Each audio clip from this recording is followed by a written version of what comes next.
एक युवक अपनी आदतों से बहुत परेशान था। उसकी जीवन शैली उसकी खराब आदतों के कारण पूरी तरह से विकराल थी। वह अपने समय को किसी भी महत्व नहीं देता था। वह बस पूरा दिन बेकार की चीजों में अपना समय बर्बाद कर देता था। वह लंगर के पास बैठकर और लंबे समय तक बकवास करके अपना और दूसरों का समय व्यर्थ कर देता था। इस कारण से लोगों की आंखों में उसका कोई सम्मान नहीं था। वह सुस्त और नींद आने वाला भी था। जब भी उसके परिवार के सदस्यों ने उससे कोई काम मांगा था तो वह बहाने बनाकर उस काम से बचने की कोशिश करता था, और अगर किसी कारण से उसे उस काम को करना पड़ता था तो वह उस काम को तेजी से और रुचि के बिना कर देता था। और जब परिवार के सदस्य उसे समझाते या कुछ कहते तो वह उनसे झगड़ा करता और अपनी गलती को स्वीकार किए बिना उनके साथ बहस करता। वह हमेशा महत्वपूर्ण कार्यों और निर्णयों को कल के लिए स्थगित कर देता था और सभी प्रकार की जिम्मेदारी से बचने की कोशिश करता था। उसे लगता था कि अगर मैं दोस्तों के साथ बकवास करूंगा तो मुझे खुशी मिलेगी, अगर मैं पूरे दिन आराम से घर पर रहूंगा तो मुझे खुशी मिलेगी, अगर मैं किसी भी प्रकार की जिम्मेदारी नहीं लूंगा और स्वतंत्र रहूंगा तो शायद मुझे खुशी मिलेगी, अगर मैं सुबह देर से सोऊंगा तो मुझे खुशी मिलेगी।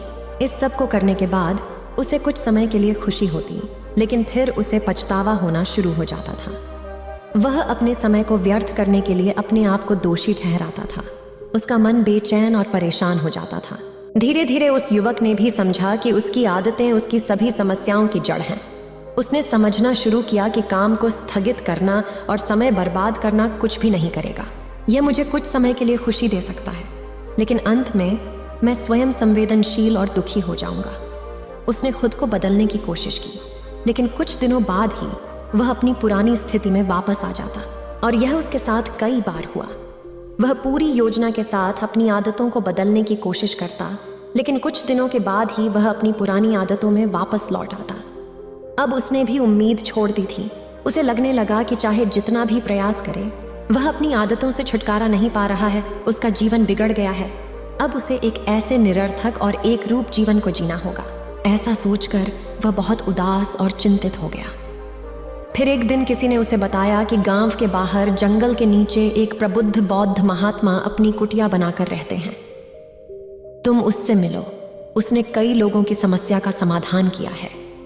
वह निश्चित रूप से तुम्हारी समस्या का कोई समाधान निकालेगा। हालांकि युवा युवक इस पर विश्वास नहीं करता था, लेकिन अगले दिन उसने फिर भी बौद्ध महात्मा की कुटिया तक पहुंचा। जैसे ही वह वहां पहुंचा उसे अनंत शांति का अनुभव हुआ। कुटिये के आसपास सफाई और शांति थी। बौद्ध महात्मा अपनी आंखें बंद करके कुटिये के बाहर की एक मंच पर ध्यान कर रहे थे। युवा युवक उसके सामने गया और उसको नमस्कार किया। तब महात्मा अपनी आंखें खोल लीं और एक हल्की मुस्कान के साथ युवा युवक से बोले, बैठो। युवा युवक ने महात्मा को अपनी सारी समस्याओं के बारे में बताया कि वह अपनी आदतों को बदलना चाहता है, लेकिन हर बार वह असफल रहा है। महात्मा ने सुनते हुए युवा युवक की पूरी खामोशी के साथ सुना और फिर मुस्कान के साथ कहा, तुमने कई बार प्रयास किए हैं, लेकिन तुम अपनी आदतों को बदलना चाहते हो सिर्फ कुछ दिनों में। तुम सब कुछ दिनों में सही बनाना चाहते हो, और जैसे ही पहले कुछ दिनों में तुम्हें चाहिए परिणाम नहीं मिलते, तुम फिर से पुरानी आदतों को अपना लेते हो। वर्षों में जो आदतें बनी हैं उन्हें कुछ ही दिनों में छोड़ नहीं सकते। इसके लिए तुम्हें समय देना होगा, और हमेशा एक बात याद रखनी चाहिए, बुरी आदतें छोड़ी नहीं जा सकती हैं, उन्हें सिर्फ अच्छी आदतों से बदला जा सकता है। उदाहरण के लिए झूठ बोलने की आदत को सत्य बोलने की आदत से बदला जा सकता है। तब बौद्ध महात्मा गंभीरता के साथ कहा, आज मैं तुम्हें 5 ऐसी आदतों के बारे में बता रहा हूं जो तुम अपना लो तो तुम्हारी पुरानी बुरी आदतें न केवल छोड़ देंगी, बल्कि ये 5 आदतें तुम्हारे जीवन को चमत्कारिक रूप से बदल देंगी। युवा युवक बहुत उत्साहित होकर महात्मा से पूछा कि वह उन 5 आदतों के बारे में बताएं। महात्मा बोलने लगे, पहली आदत है पुस्तकें पढ़ना। सभी सवालों के जवाब पुस्तकों में छिपे होते हैं, क्योंकि जो सवाल आज तुम्हारे मन में उठ रहे हैं वही सवाल बहुत से लोगों के मन में इससे पहले भी उठ चुके हैं, और उनमें से कुछ लोगों ने उन सवालों के जवाब ढूंढ निकाले हैं। कुछ लोगों ने वह जवाब पुस्तकों में लिखे भी हैं। इसलिए बिना उस सारे प्रक्रिया को पूरा किए एक छोटी सी पुस्तक पढ़कर तुम अपने सवालों के जवाब ढूंढ सकते हो और उन्हें अपने लिए उपयोग कर सकते हो। एक पुस्तक में एक व्यक्ति तुम्हें अपने पूरे जीवन का संक्षेप देता है, जिससे तुम बहुत कुछ सीख सकते हो, और साथ ही पुस्तकें पढ़कर तुम नई चीजें सीख सकोगे। तुम अपनी कमियों को जान सकोगे। तुम्हारे मन में नई और सकारात्मक विचार आएंगे जो तुम्हें अपने जीवन में आगे बढ़ने में मदद करेंगे।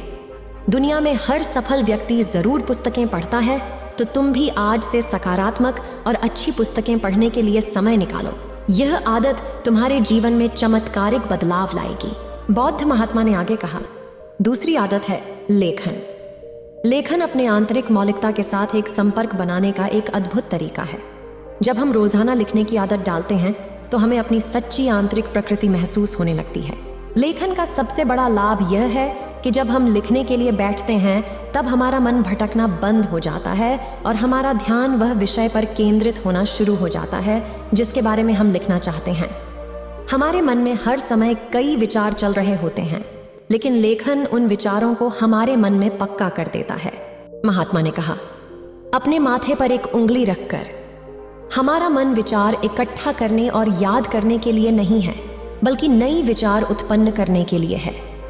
और जब हम महत्वपूर्ण पुराने विचारों को एक जगह में लिख देते हैं, तब हमारा मन नए विचार उत्पन्न करने के लिए मुक्त हो जाता है।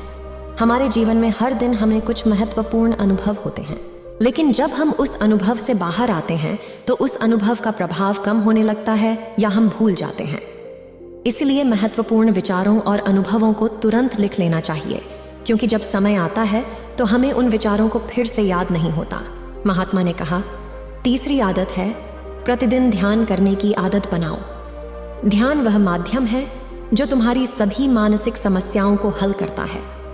जीवन में अधिकांश समस्याएं उन लोगों के कारण होती हैं जो भूतकाल या भविष्य के विचारों में खो जाते हैं, और ध्यान इस सबसे बड़ी समस्या को हल करता है, जिसके कारण अनावश्यक विचार हमारे मन में नहीं आते और हम अपने काम में लंबे समय तक ध्यान केंद्रित कर पाते हैं। इससे हमारी सफलता की संभावनाएं महानता से बढ़ जाती हैं। साथ ही ध्यान आपके शरीर और मन को तनाव मुक्त रखता है और हमें आंतरिक आनंद महसूस होता है, जिससे हमारे जीवन में खुशी और स्थिरता आती है। महात्मा ने कहा, जो तुम्हारे जीवन को पूरी तरह से बदल सकती है वह चौथी आदत है आभार व्यक्त करने की आदत। उसे जितना है उसके लिए धन्यवाद देना शुरू करो। अगर हम अपना ध्यान जो नहीं है से जो है पर ले जाएं, तो हमारा पूरा जीवन खुशियों से भर जाएगा। कभी भी सोचना नहीं कि मैं बड़ी कुछ प्राप्त करने पर खुश होऊंगा, मैं कुछ बन गया तो ही खुश रहेगा। लेकिन जो तुम्हारे पास आज है, तुम्हारे साथ अच्छी बातें जो हो रही हैं, उनमें खुशी ढूंढो। तुम्हारे पास रहने के लिए एक घर है, खाना खाने के लिए है, पहनने के लिए कपड़े हैं, साफ वायु की सांस लेने के लिए। तुम उसके लिए आभारी हो सकते हो, क्योंकि दुनिया में बहुत से लोग इससे वंचित हैं। और खुशी कभी भी किसी बाह्य चीज से नहीं आती।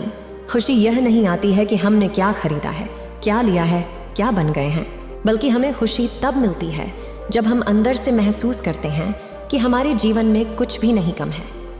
हमारे पास बहुत कुछ है, और जब हम उस पर ध्यान देते हैं और आभार व्यक्त करने की आदत हमें बार बार याद दिलाती है कि हमारे जीवन में कुछ भी कमी नहीं है, बल्कि हमारे पास बहुत कुछ है।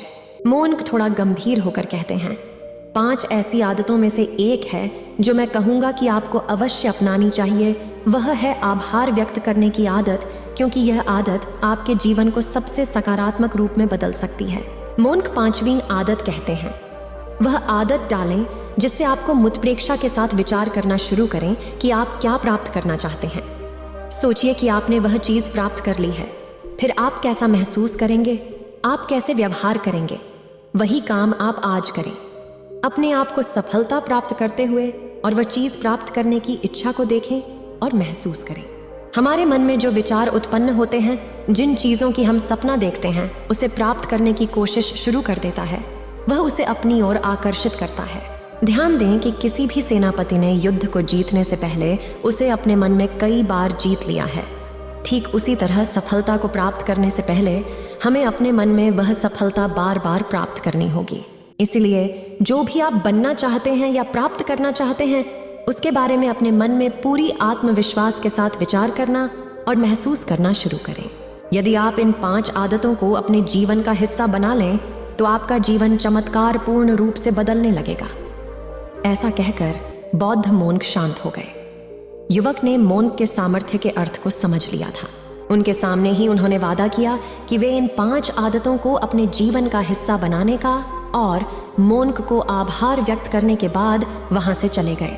उम्मीद है आप सभी को यह वीडियो अच्छी लगी होगी। अगर आप बुद्ध के सच्चे विश्वासी हैं तो चैनल को सब्सक्राइब और वीडियो को लाइक करके कमेंट में नमो बुद्धा लिख दीजिए।